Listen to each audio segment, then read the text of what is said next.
What's going on, guys? Welcome to the Online Therapist channel. My name is Eddie Reyes, licensed psychotherapist, and today I'm going to get into a topic that might be a little touchy, but it's something that I have on my mind, and I just want to talk about it based on some things that I've seen in my counseling practice, and that's the idea of co-parenting. Is it possible to co-parent? Yes, it is. Are there major challenges? Yes, and I'll talk about them.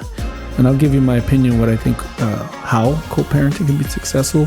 And this is based on some of the challenges that I've seen from my therapy practice of when parents are trying to co-parent and all. But before we get into that, I want you to hit like and subscribe to the channel and share the content if you enjoyed. Okay, let's get into it. And before I get into it, I know a lot of you are going to disagree, and it's okay if you do.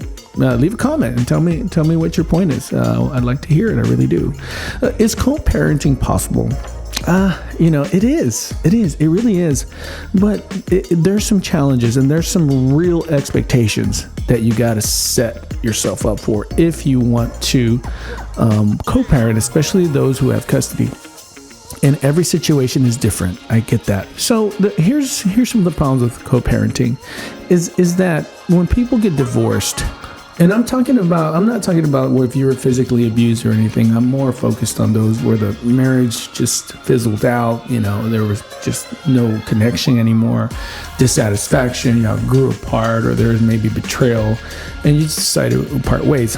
Well, one of the problems when you're getting a divorce is there resentment for your ex-husband or wife, especially if you have custody. Is there resentment? If there is resentment, it's going to get in the way to co-parent, because this is so funny. It takes even better communication and maturity to co-parent than to be married. I really do. It's more unselfish, because not only do you have to be past your resentment or your distaste, or the fact that something that you cared about maybe ended, because not always it's mutual, the divorce, and now you have to communicate with your ex-partner and talk about parenting, talk about what happened, be okay with someone else coming into their lives and like a boyfriend, and why is she there, why is he there around the kids, and just so many things going on to work out, and I find it very challenging for some of my clients to be mature that way. And we talk about that. We talk about, hey, this is going to be more maturity, or as much or more maturity to figure this out. So the resentment, if you haven't gotten past the resentment from your ex-partner, and it has to be mutual too. If one gets over it and the other doesn't get over it, then it's still a fail. And one won't talk to the other, and then you can't get on the same page. So why it's important to get on the same page is if your kids go to their dad or their moms, and there's different parenting style, then they'll pick up some bad habits on the weekend and then come back, and then you got to redo it again, and that's not good for the children. You got to have some pillars of similarity amongst both parents, and only way that happens if you have good communication with parent and respect, and ultimate concern that your kids are being parented in a consistent way and being on the same page. The other challenge that you get with co-parenting is if you're not communicating, and you're if your kids are old enough, and you tell the kids, like, hey, tell your mom, ask your mom or ask your dad, and the adults aren't talking. A lot of times you get a lot of adult conversations that should be happening amongst the parents, and they're actually happening via the children, and that creates tension with the children.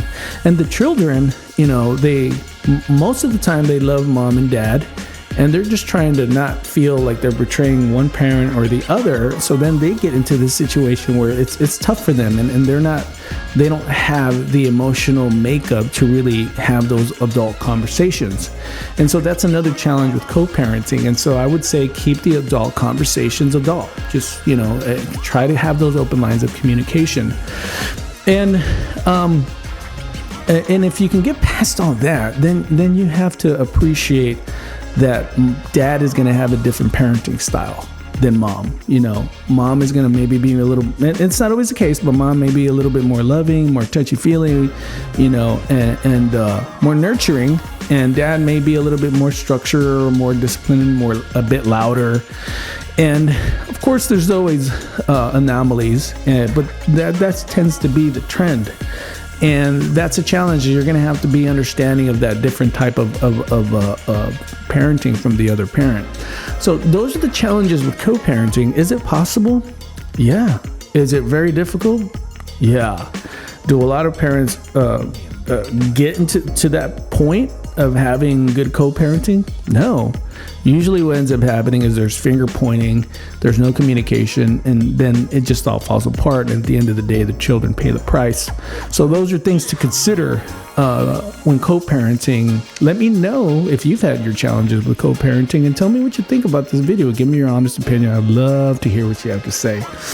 But anyway, that's all I have for you today. And remember, people don't have ideas. Ideas have people.